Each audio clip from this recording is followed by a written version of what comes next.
evening, everyone, and welcome to this evening's webinar, Low Back Pain Model of Care. We are joined by presenters Dr. Steve Peterson, Professor Ian Harris, and Professor Michael Nicholas. My name is Jovi, and I'm your RACGP representative for this evening. Now, before we get started, I'd like to make an acknowledgement of country. We recognise the traditional custodians of the land and sea on which we live and work, and we pay respects to elders past, present and emerging. I'd also like to acknowledge any Aboriginal and Torres Strait Islander colleagues that have joined us online this evening. For me, I'm joined on Cameragill land on Sydney's North Shore. So I'd like to now formally introduce to you our speakers for this evening. Dr. Steve Peterson is a fellow of the RACGP and combines a mix of emergency telehealth, addiction, medicine and education, as well as corporate and local government responsibilities on the background of high cervical quadriplegia. Prior to practicing in Orange as a GP at the local Aboriginal Medical Service and as a VMO at the Emergency Department in March 2018, Steve was hit by a car sustaining complete C4 quadriplegia amongst many other injuries. Currently, Steve conducts regular rural emergency telehealth work through the VRGS and RARMS. Steve is a non-executive director on the board of Live Better, a rural-focused disability service organisation, and is also an Orange City Councillor. So welcome to Steve. Professor Ian Harris is a professor orthopaedic surgeon at UNSW and a clinical academic at Liverpool Hospital. Ian's research is focused on the effectiveness of surgery and over-treatment in medicine. Ian has published 2 publications, Critical of Modern Medicine and The Lack of Science in Medicine. So welcome to Ian. And lastly, we've got Professor Michael Nicholas.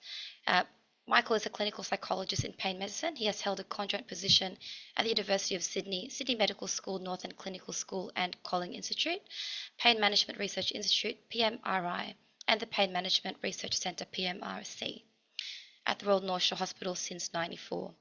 Externally, he has been a member of the Pain Management Network Executive since its inception in 2013, including 6 years as co-chair.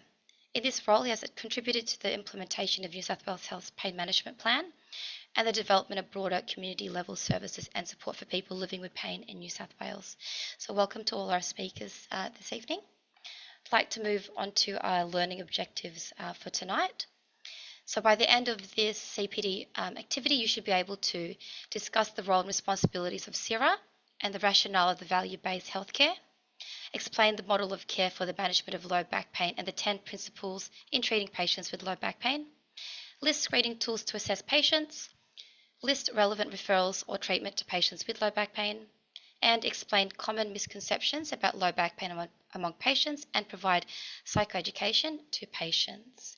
Now, I'll pass over to Michael to start off the session. Now over to you, Michael. Yes, thanks, Jovi, and good evening, everyone. Thank you for joining us. I'm sure you know what SIRA is, but just to make sure, it's the State Insurance Regulatory Authority for New South Wales. It covers those 3 schemes, workers' comp, CTP and home building. Tonight we're really focusing mainly on CTP and workers' compensation. Clearly a lot of people are covered by one of these schemes at any one time. But the aim, of course, of these schemes is for promoting recovery, return to activity and work and so on, and better quality of life. So next, please. So why is it a problem? Well, it's not the only injury, of course, but it's quite sizable, as you can see. About 18% of all injuries in the workers' comp scheme, and is similar for the motor accident scheme.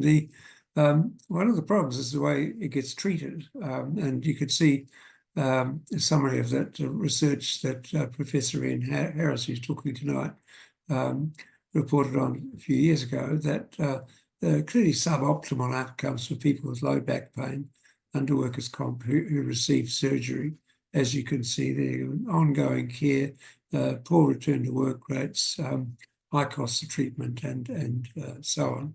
And in CTP, again, people with back pain getting sort of back to their lives slower than people with other conditions. particularly if they've got a concurrent psychological injury, and that's the same actually in the workers' comp scheme. So if you get both, then that's a problem. Next line, please. Next slide. So just to summarise, then I think you'll have a copy of this document. Just to draw your attention to key changes from the previous models of care. The first is this less emphasis on the use of imaging, pain medicines, particularly opioids, but others as well, and also less or reduced encouragement to refer for surgery, given those results. But there's a greater emphasis on self-management by the patient, active physical and psychological management, and regular reviews of progress towards patient-specified goals, rather than just chasing pain relief. Next slide. Now, there are 10 of these principles. I don't have time to go through all of them in great detail, of course, but the first ones are fairly self-explanatory. What I'm sure you do now, which is a formal examination and getting a history. But the second is actually something that really isn't done very much, and it's often delayed. And what we're trying to do is get people to recognise psychosocial factors that can be present right from the start, that will influence outcomes if they're not attended to. And there are two measures that are recommended. One is called Start Back, and the other one is the Irrebro questionnaire. And they're just short, very brief questions or questionnaires that the patients can answer in the waiting room and then go through it with you in your consultation. But it gives you immediately a quick summary of risk factors for delayed recovery. And so it gives you somewhere to start with this group of people rather than having to guess. So the third principle is only imaging, as I said, with those with suspected serious pathology. Next. Education of patients is important, using a cognitive behavioural approach, which is really about trying to encourage the patient in their self-management of their symptoms and working towards particular goals of returning to activities, returning to work, understanding their role in this process that you can assist with, helping them see the relationship between their beliefs about what's wrong and what they do, and addressing any that are getting in the way, and encouraging them to not just focus on relieving pain, but rather on improving function, because that in the end will lead to less pain as well. And active physiotherapy rather than passive, so getting people to exercise, do things, that's incredibly important. And the next slide. And again, we'll talk about analgesics a bit later, but basically avoiding getting into the opioids, just simple analgesics, if any, to start with. And then reviewing people regularly, say 2, 6, and 12 weeks, rather than a wait-and-see approach. It's just trying to get on top of the case rather than let things drift, which is easy to do. And then finally, referral. If things are not getting better, at least by 6 weeks, musculoskeletal specialist, and if by 12 weeks, then if they're not improving or getting worse, then we'd recommend referral to a multidisciplinary pain management program, which can take a more comprehensive approach to these problems. Next slide. The risk stratification I mentioned, based on the concept of yellow flags or psychosocial risk factors.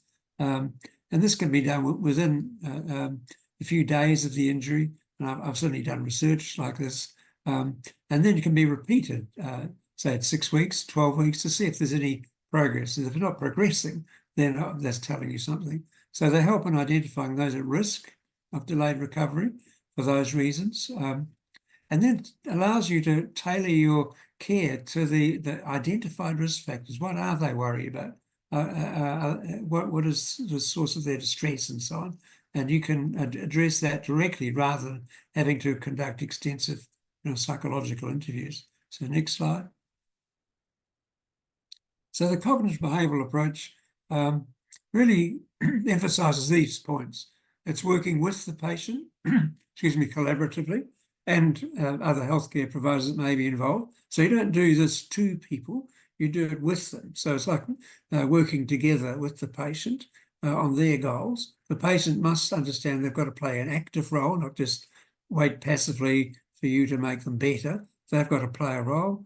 The GP should be active in identifying risk factors, identified from the screening, supporting the patient to develop functional goals versus pain relief, that is, return to activities, things that are important to them. And this ideally would be done in a graded or gradual approach rather than straight back to work. And the GP should recommend specific strategies where they can, or use other healthcare providers who've got appropriate expertise, that they might be physiotherapists or clinical psychologists. So pacing activities or doing things bit by bit is an excellent way of getting people to gradually upgrade their activity level. And finally, rather than wait and see, we think you should be actively involved in reviewing progress and helping them to deal with problems that emerge before they, take control. And we believe if you can do all this within the first 2 or 3 months, then we'll be a long way ahead. So I'll leave it there and pass on to Ian. Perfect. Thanks, Michael. Just go to Ian's slides now. So over to you, Ian. Thank you. Thanks for that great introduction and overview. Now, my talk is more focused, and next slide. What I'm going to be talking about is sort of who to refer to and when to refer, because as you know, this varies a lot, and I think that I used to think, oh, just refer everything to surgeons because I'm a surgeon and we can sort everything out. But I've since realised with experience and with some of the research I've done that that's not always the best first step. So just getting an MRI on everybody and if it shows something, sending it to the surgeon is not the best answer, firstly, because an MRI on anybody aged over 30 or 40 is going to show something.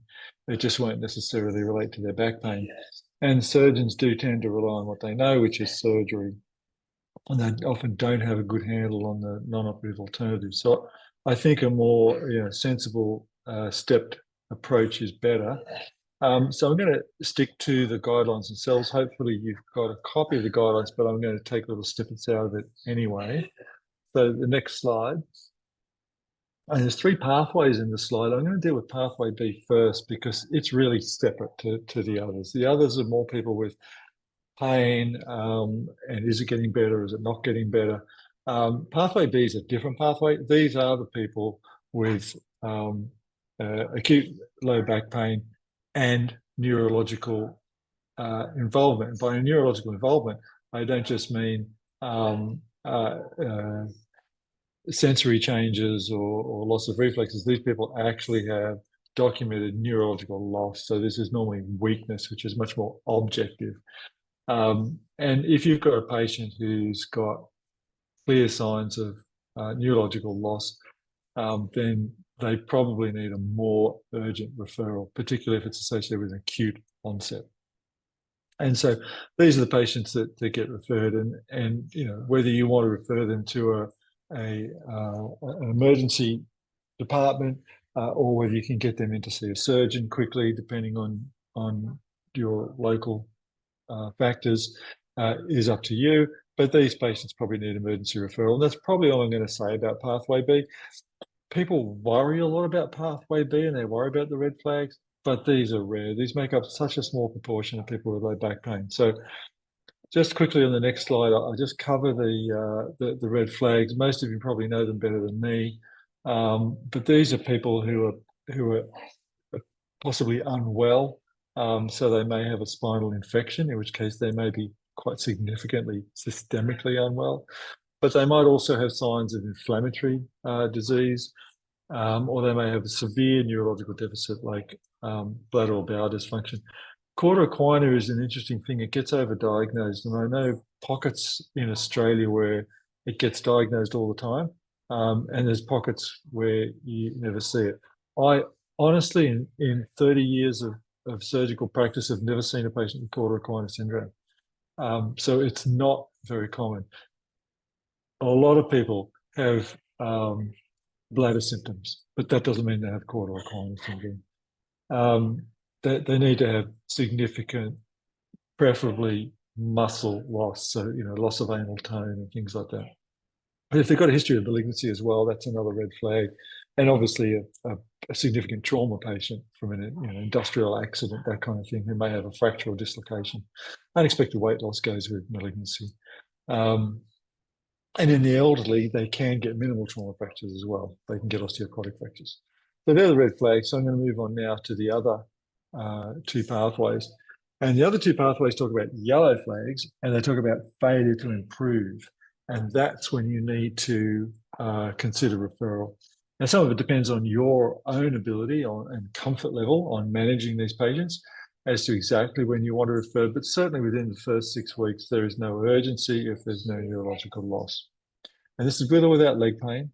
But look for yellow flags, because yellow flags are the patients that are going to be difficult. They're more likely to be chronic. So we'll probably have a quick look at the yellow flags on the next slide. And I won't go through each one except to say that these are the patients who are, in general, unhappy and possibly have sort of unhelpful behaviours. They're fearful of activity. They are pessimistic. They think that everything is, they'll come up with statements like, my life is ruined. My life is over. And so these patients can catastrophize a bit. And it is often associated with people treated in the compensation system, unfortunately. But even within that system, it's often people who have poor job satisfaction who are more likely to fall into this area. There's various tools you can use. I've just got the next slide just has a photo of the start back, but there's 2 questionnaires that we recommend, but if you just look through them, you will see how it picks up these people. These people are more likely to have things like worrying thoughts, to really sort of slow down their activity. They feel that things are terrible and never going to get better. And they don't really have a very positive outlook as well. And unfortunately, this becomes a self-fulfilling prophecy for many of them. So just go to the next slide. And we'll talk about the pathway. So pathway B in the middle there, that's the people who've got progressive neurological loss, significant function. They're separate. You just get them off to see someone quickly. You can get them in to see a surgeon quickly, that's great. Otherwise, send them to the emergency department. And pathways A and C are the ones where you need to screen them for yellow flags. If they've got no yellow flags, that's great. They've probably got a better prognosis. And you see how they go over the first 6 weeks. And the difference between pathways A and C is that one is acute low back pain, the other one's acute low back pain and leg pain. And sometimes it's difficult to tell. Sometimes they have a bit of pain in the buttock. Sometimes it goes down the back of the thigh a little bit. I don't worry too much about it unless they have a really clear dermatomal pattern, like they've got numbness and loss of sensation on the outer border of the foot. That's S1. But when they've got pain down the back of the leg, that's just very commonly associated with back pain anyway. Without neurological loss, I don't pay that much attention to it. So that's pathways A and C. And let's look at what the recommendations are in the next slide. So it's the 6-week and 12-week mark that you need to consider things. And there's some flexibility here, but the guide says at 6 weeks, consider referral to a musculoskeletal specialist. We'll talk about what that actually means. You may be a musculoskeletal specialist. If you have a special interest in back pain and managing such patients, that's fine as well. And by 12 weeks, though, if you've got a patient who doesn't have neurological signs, but they've got yellow flags are coming up and they're not getting better at 12 weeks, these are the patients you need to consider referral to a multidisciplinary pain management team. Now, unfortunately, pain management varies a bit. And the kind of pain management team that Michael, who was just speaking, reflects works in is probably the ideal. And that's a true multidisciplinary pain management team, not somebody that's just going to give them scripts for opioids, and not somebody who's just going to use one intervention after another, and spinal cord stimulators and whatever. We don't necessarily, I don't necessarily think that that's more helpful. And sometimes more interventions can be worse for these people, particularly if they're not effective. And the next slide, please.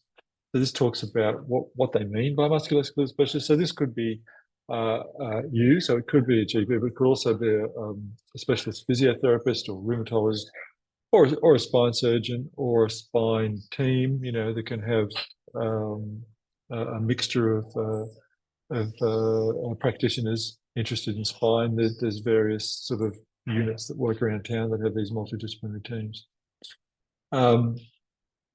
And so that's who we're thinking about, but it's the higher risk patients. When you're thinking more about pain management, that's when you're thinking more about people who have specific cognitive behavior therapy training or a pain clinic. And as I said before, there's a lot of variation between these specialists and between these clinics. So try and get to know the good ones and refer them there. Next slide, please. And there are resources that you can refer patients to. This is just a still image of a YouTube video, but there's lots of these around by good practitioners that are really about educating patients about back pain, dispelling myths about back pain, and often giving patients a little bit more education and a bit more reassurance about their back pain. And so certainly look up some of these and you can refer patients to these. So your decision on referring them to an MSK specialist or pain management team or managing them yourself depends on your resources and depends on the patient as well. And then I think, last slide, what's the next slide? Yeah. So in summary, if they've got red flags, this is so-called pathway B, and neurological loss, these are the people that need to be seen urgently. The other patients do not need to be seen urgently. But it's these patients who have the yellow flags, these really high-risk patients for chronicity that are really, behind the eight ball. I think you need to get those patients to high-quality, multidisciplinary pain management. For the other patients, failure to improve at 6 weeks, consider MSK specialist. Failure to improve at 12 weeks, then it's getting a little bit too long. Then we're going to pain management again. Thanks. Perfect. Thank you, Ian. Just move on to Steve's presentation. Yes, thank you. So my name is Steve, and thank you for joining with us tonight.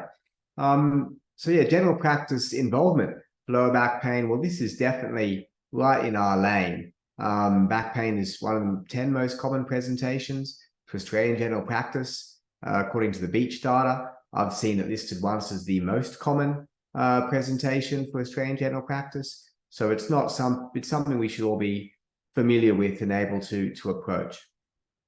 Like most GP presentations, well, an individual's presentation to the GP has multiple potential outcomes.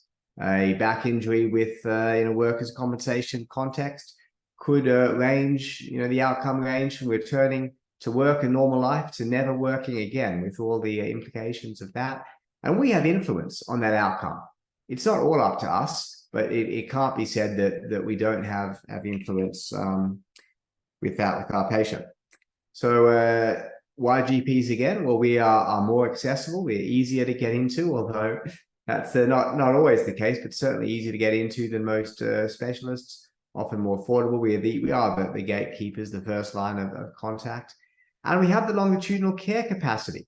My colleague earlier was talking about 6-week reviews and 12-week reviews. I guess the take-home point from that is, this is often not something that it's suture up the wound and never see it again.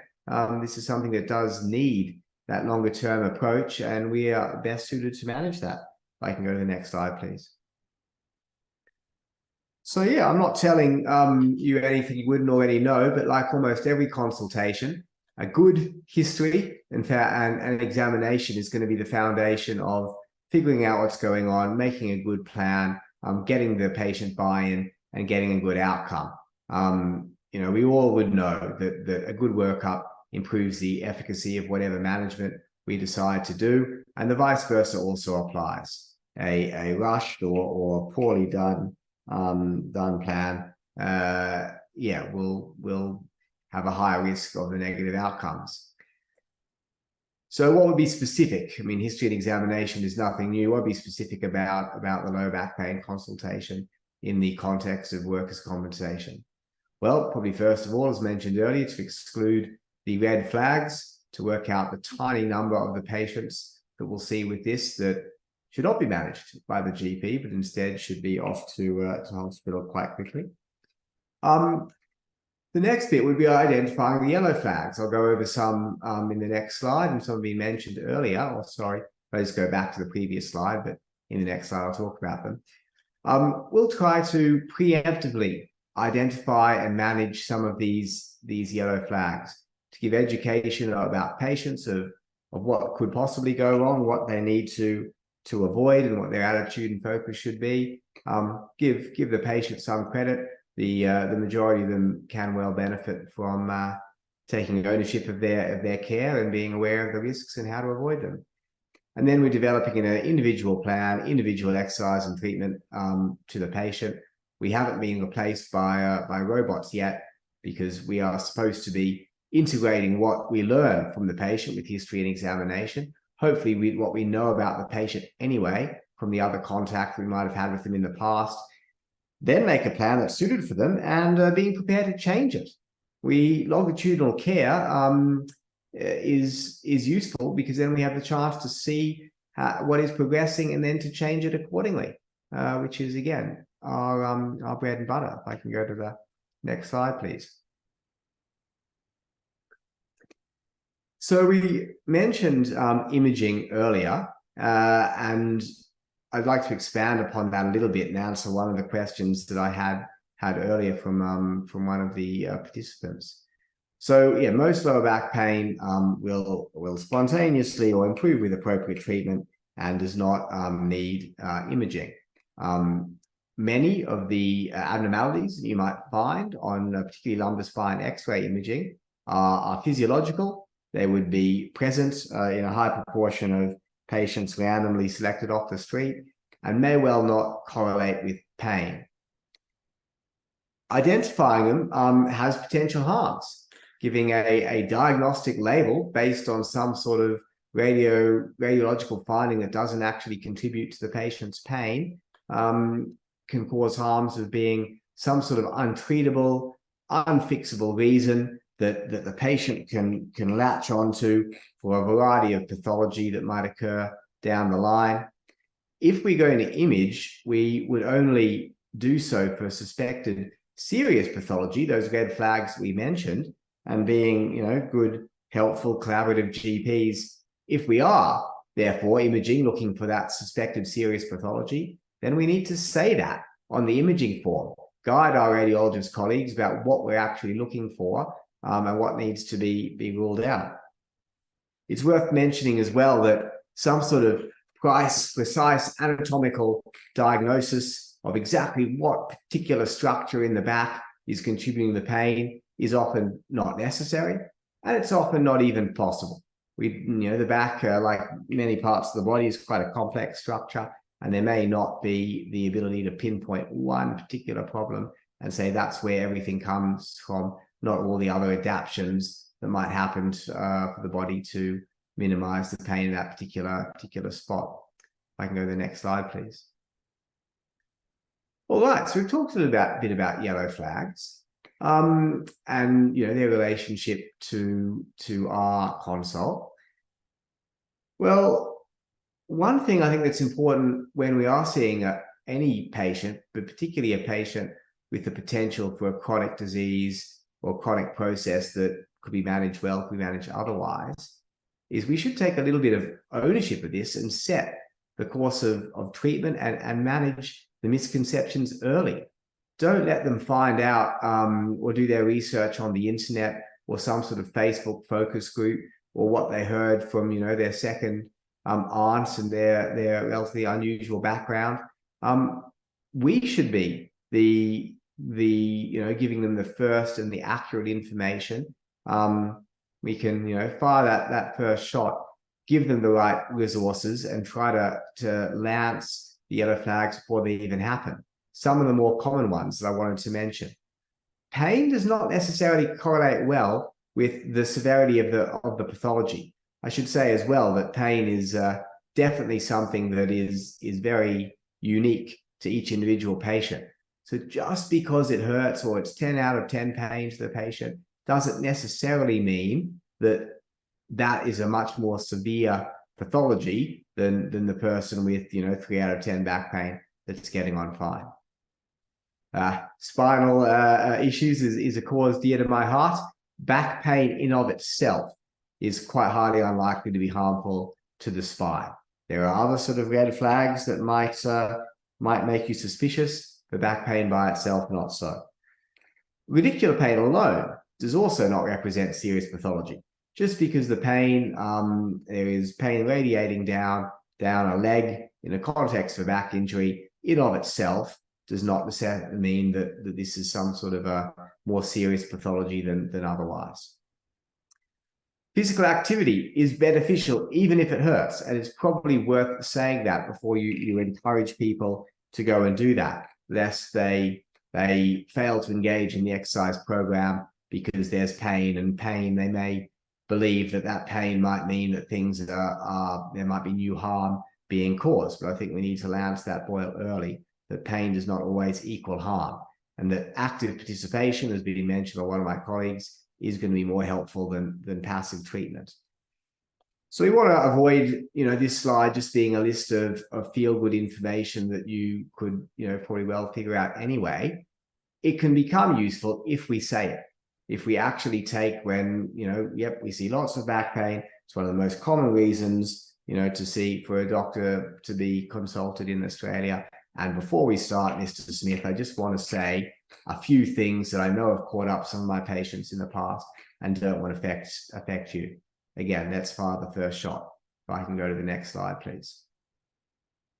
All right, so I've gone on about, you know, trying to get useful resources to the patient. Well, what are they, given we've probably only got 15 minutes to see the patient, and we're still going to do that good history and examination that I was talking about before? Well, accurate, easy to digest information is often available in practice software. Best practice of medical director, if you don't know, you should ask your colleagues. You can get that little picture of the patient wearing a university hat and find some good handouts of lower back pain there. What we've been talking about tonight, the SIRA patient fact sheet, managing low back pain, and the model of care, I think are also quite useful resources to give to the right patient, maybe even to attach to a referral letter if you are going to send somebody for referrals, so they know the overview of the plan or what you're trying to do. Therapeutic guidelines, a resource that should probably always be open on your desktop when you're consulting a patient, also has a good write-up, a good article about back pain.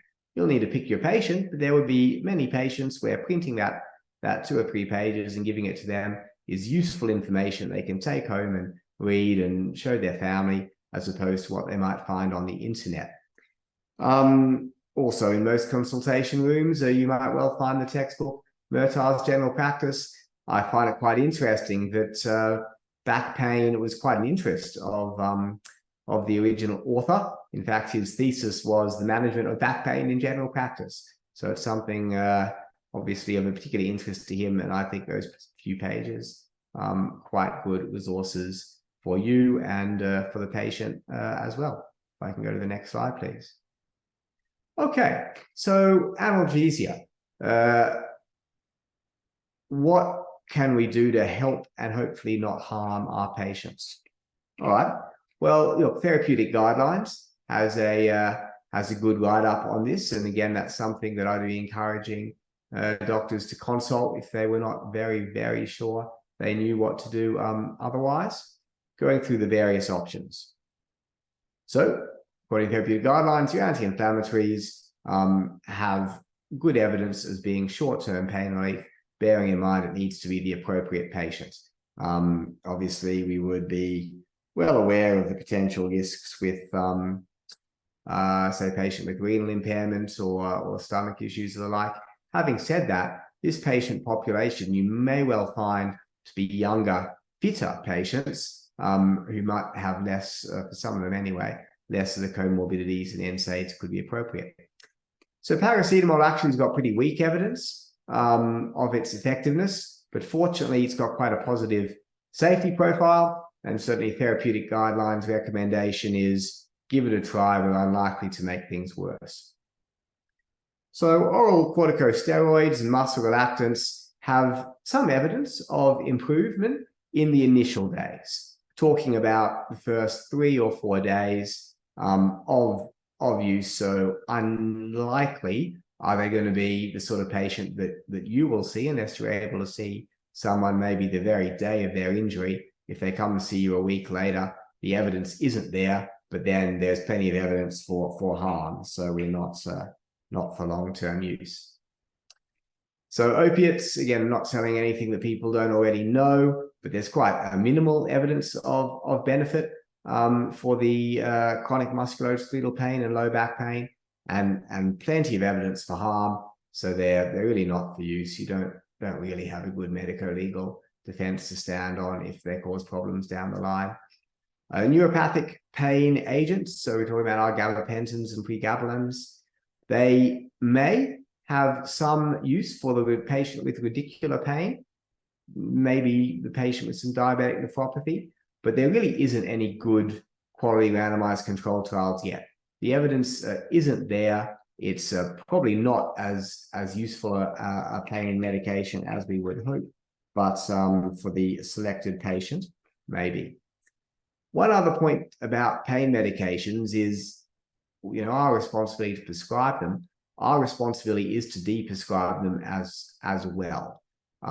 For some of these patients that might not be going well with their pain, if we give them a medication and they're still in pain a couple of weeks later, we should cease that medication if we don't believe it's having an effect.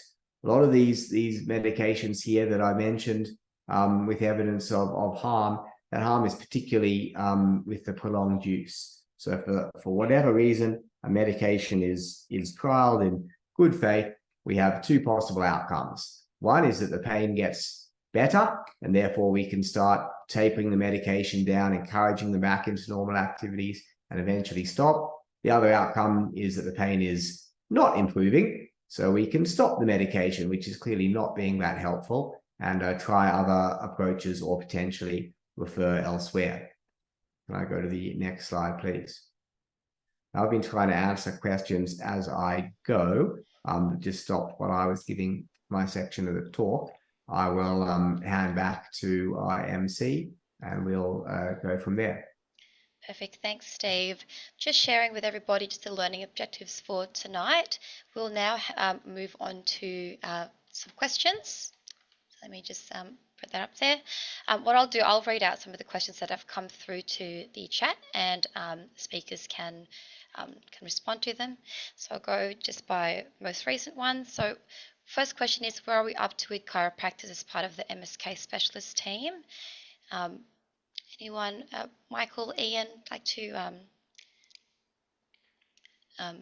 open your cameras and your mics? I don't know if Michael wants to comment on that. I know what Chris Maher's answer will be, is that they vary a lot. And so in chiropractors, there's different sort of schools of chiropractic, and some are more evidence-based than others. And so I think just with any referral, you just have to be careful that you're referring to one that's acting a little more evidence-based, but I don't normally refer to them. Michael?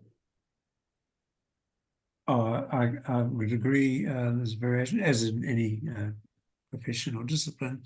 But I think the key thing is, because I've taught chiropractors in my courses, is to select ones who are going to really do what physios should do as well, which is promoting activities of daily life, exercises, and a gradual upgrading of those despite the pain, rather than trying to get someone pain-free through manipulations and things.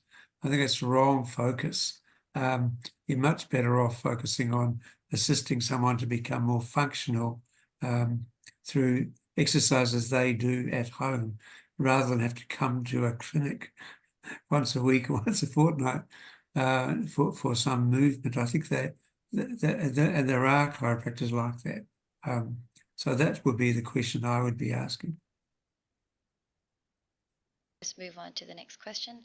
So Rakitha, sciatica with early focal neurological signs is not a red flag, isn't it? Until non-resolution at 6 weeks.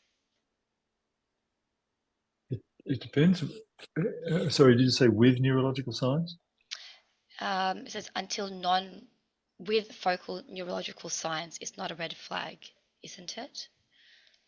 Yeah. Okay. Yeah. The term neurological signs, yes, no, always appears to be such a cut and dried thing. They're either there or there aren't. They aren't. And that's actually not the case. So there will be a lot of patients with neurological signs. That means they might have pain down the leg, they might have paresthesia down the leg. They might say that they have, some urgency and micturition, things like that. But I would distinguish people from having neurological symptoms or so-called flags or signs to patients who actually have documented neurological loss. And they're the people who have a foot drop, or they're the people that have weakness in toe flexion that would indicate an S1 lesion, or they have anesthesia and no anal tone, so S2, S3. So these are people with neurological loss rather than neurological symptoms. And it's the ones with neurological loss is the red flag. The ones with neurological symptoms, you can certainly, because these are people just who have leg pain, and you can certainly manage them without referral, at least initially. Yeah, it's radial ocular pain just down the leg in of itself is not a red flag. Yeah, so the next question, talks about a person with MRI findings of moderate nerve impingement and radicular pain. Is that considered a yellow flag? The yellow flag is the patient behavior and the patient who is more likely in need of pain management, psychological input. It's red flags that are neurological loss. But no, so many MRI findings have moderate nerve impingement, or there is some contact with the nerve root, or there is a suggestion of something pushing the nerve. I largely ignore those signs. So unless there's significant neurological compression or flattening of the nerve root, then it's something that is either not causing the problem or it's going to get better anyway. Thank you. So Wafa asked, how effective back manipulation therapy? How effective is back manipulation therapy? Anyone? Well, We don't have as we were sort of suggesting a couple of questions ago, it's probably very much going to depend on the person involved with it and their attitude, whether it's going to push something into place that's going to fix the pain that probably doesn't have the evidence, or if it's part of a return to exercise and work and good back care. And I suppose if you're a general practitioner in your area for a long period of time, hopefully you will work out which of the local resources are good and which maybe not so much. Yeah, but manipulation itself doesn't really have the evidence, unfortunately. It's like a lot of things we do in the back. It sounds good. It's like nerve root injections, which is another one of the questions up there. The evidence for them is woeful. The cost of them is much higher than it should be, and there's real risks. I saw an old patient of mine just coming home tonight who's in hospital with IV antibiotics for 2 weeks because he got an infection from a final injection. But it's there's the role for them is vastly overplayed.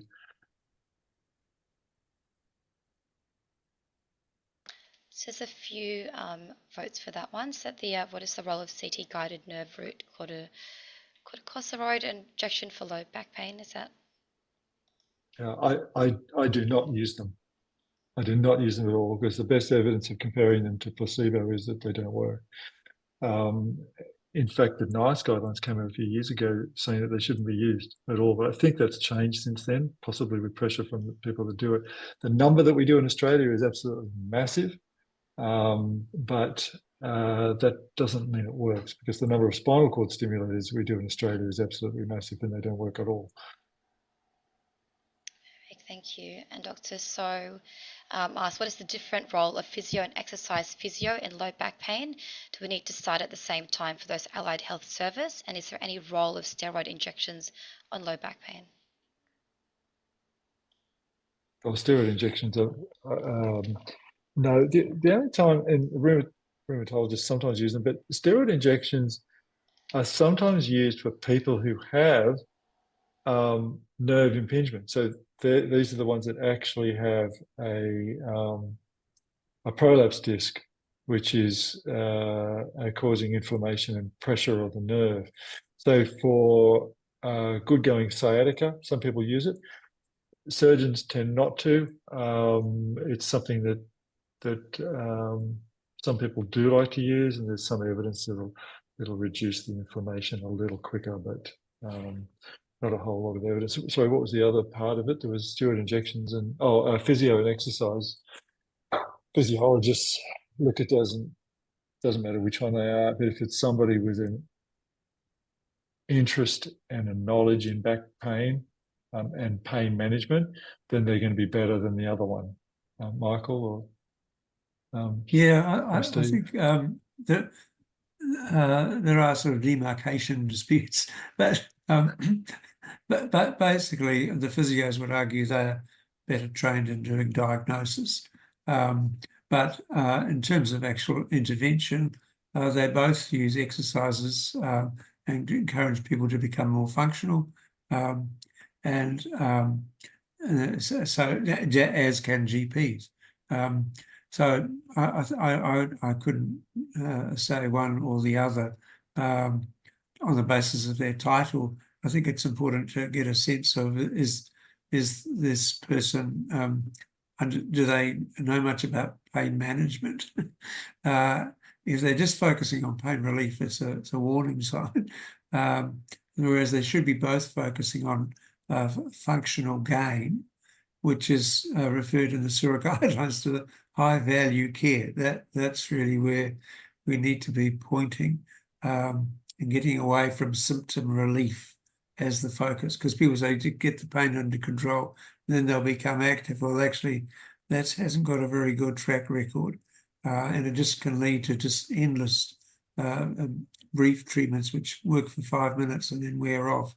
It's much better to be getting the patient engaged in their own care, and both the physios and exercise physiologists can do that.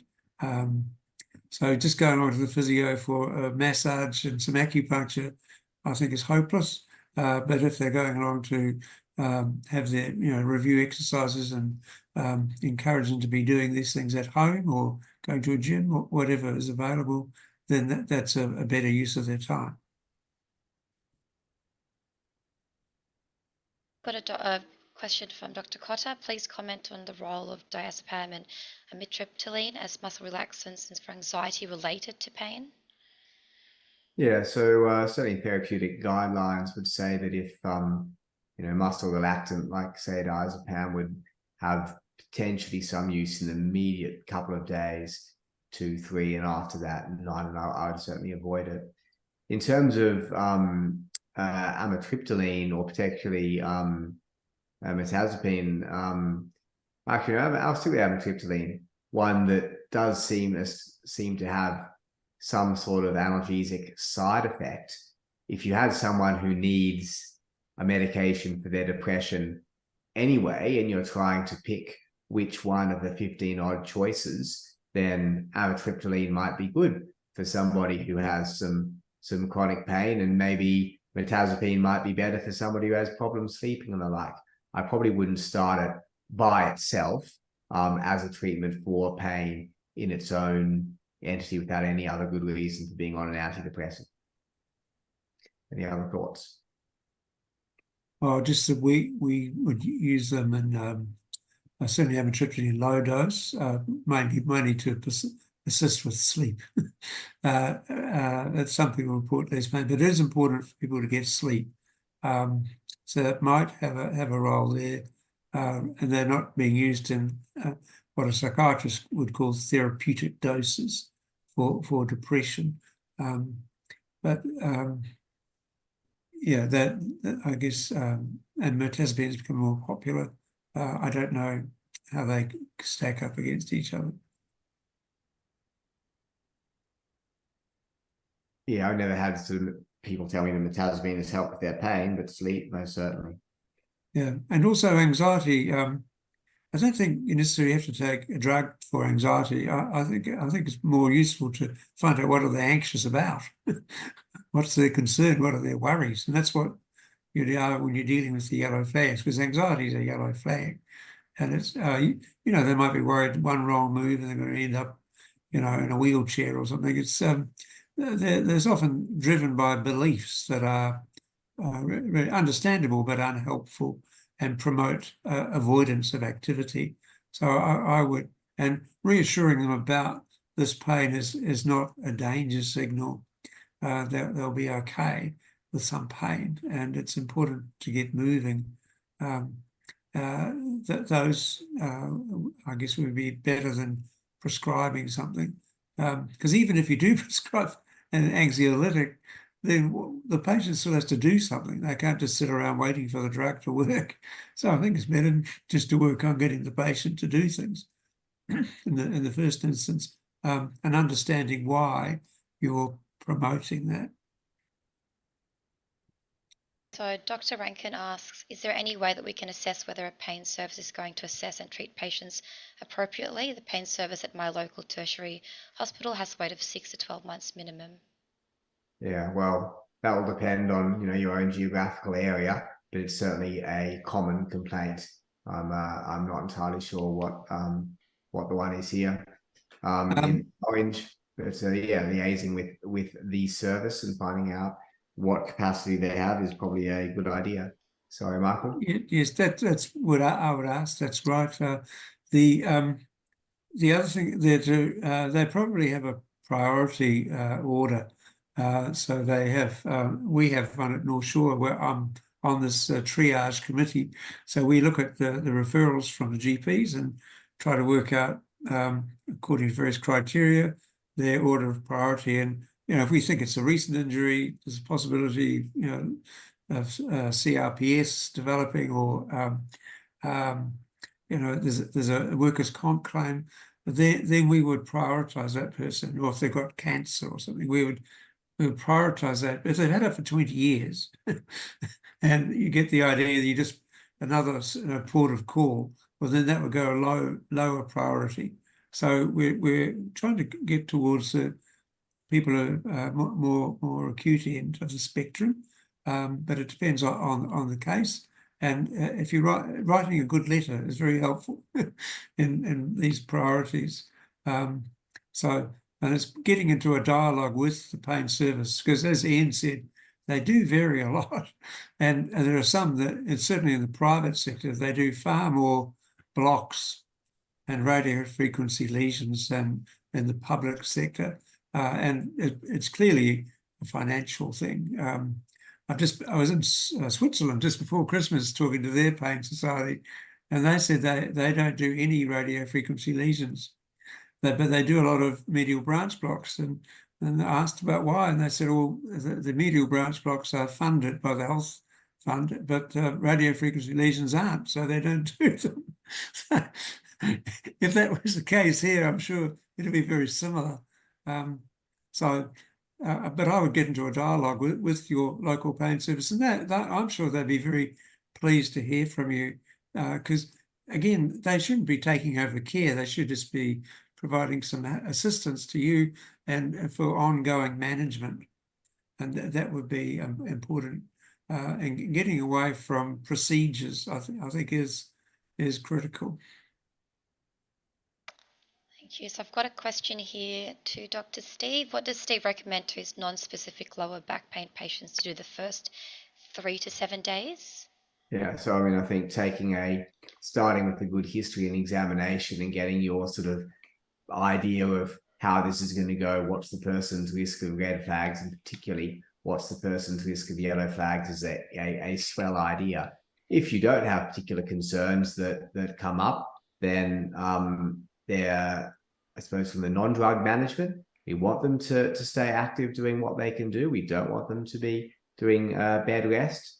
If there's things like, heat packs or a hot bath that sort of helps, that would be a good idea. If they smoke, they should stop or certainly cut down. If they've got a garbage mattress that's 20 years old and garbage footwear, they might want to think about not having those. If they want to have a look for analgesia options, and initially you would start with simple analgesia like paracetamol and ibuprofen.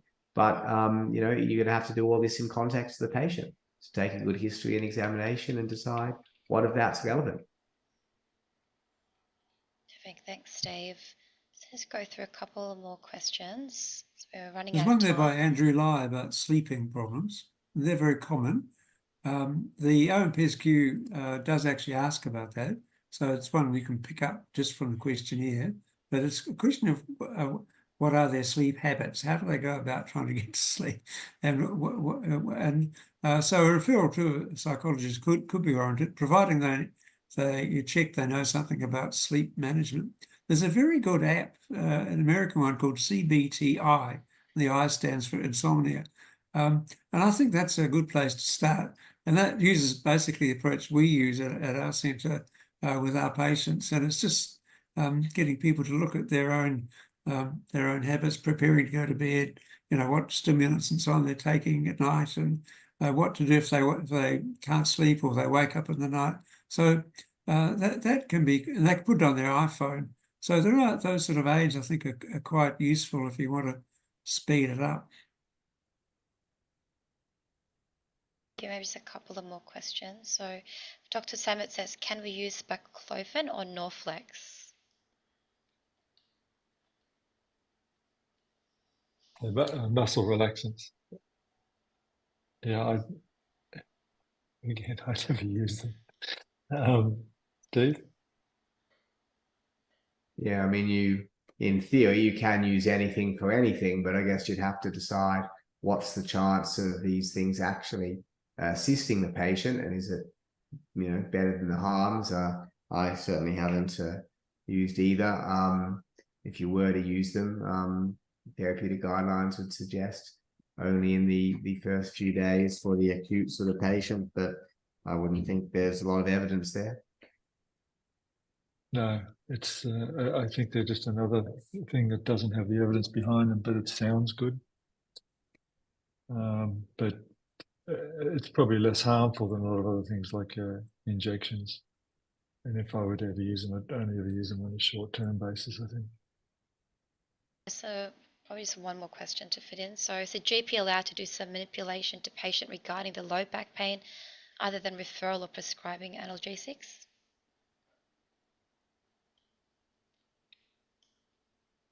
I guess the GP can do what they want, but there's just no evidence that that's actually going to help them. That's all. Yeah, I think it'd be a pretty unusual GP that felt they had, the training and skills to do that effectively. And as we sort of said earlier, there's no real good evidence for it. Yeah. Thank you. I think that's all we've got time for this evening. So I'd like to thank all of our speakers, Michael, Ian and Steve, and everyone that has joined us online tonight. We do hope you enjoyed tonight's presentation. If you've missed any part of tonight's recording, it'll be uploaded on the RACGP website within the next week. Just a kind of reminder that as this is a CPD accredited activity, your CPD hour will be allocated once you've completed the survey following this webinar. Again, if you have any questions that have not been answered, please email them through to us at the webinar email that's on the screen now, and it's wact@webinar@racgp.org.au. We do also have the upcoming webinar on personal injury schemes upcoming on 13th of May. You can register via our website.